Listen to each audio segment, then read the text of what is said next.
Hai, Assalamualaikum you all. Hari ni nak masak ikan tumis cili kering tumbuk. Okey, ini ikannya dah letak dengan garam, kunyit. Ikan campur-campur. Okey, yang ini bawang putih, bawang merah, lepas tu kunyit. Lepas tu cili kering ni letaklah dalam 20 tangkai, lepas tu tumbuk. Rebus dulu tumbuk.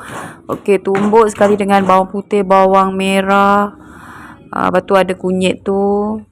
Lepas tu bawang merah besar tu tapi sebelah je lah. Bawang putih tu dalam anggaran 5. Lepas tu ni serai. Serai ni titik-titik je ya. Okey, tumbuk-tumbuk macam ni pun tak apa. Rasa-rasa akan rasa wangi, tumbuk tak hancur. Okey, lepas tu goreng ikan. Ikan tu goreng kita bagi garing sikit ya. Okey.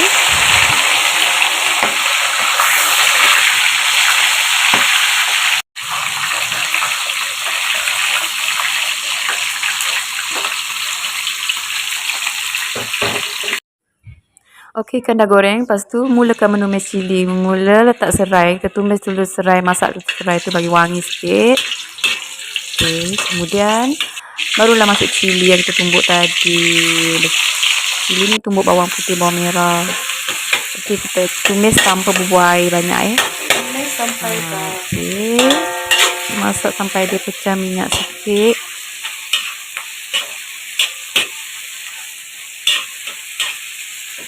Kita bagi pecah minyak betul-betul. Cili tu, bawang-bawang tu masak bau, naik bau. Lepas tu baru letak garam, letak perasa, letak Ajinomoto. Lepas tu letak gula.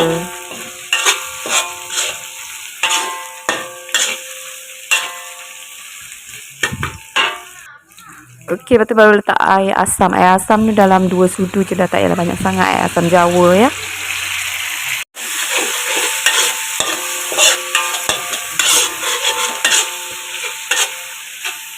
Okey, last sekali masukkan sedikit gula. Ikutlah nak gula perang ke gula putih pun boleh.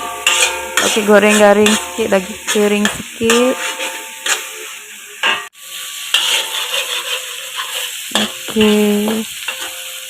Barulah masukkan ikan yang kita goreng tadi. Sambal ni memang tak berair sangat ya. Sambal dia kering-kering macam tu. Memang wangi. Memang ada rasa serai. Okey, gaul-gaulkan sebati kat ikan tu. Tekstur ikan tu pun rasa rangup lagi dengan sambal.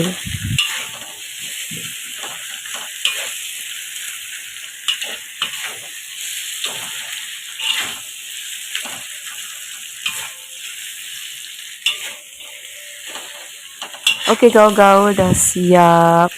Sambal ikan cili kering tumbuk ni memang sedap makan dengan nasi panas you all. Okey, dah siap. Barulah kita boleh hidang.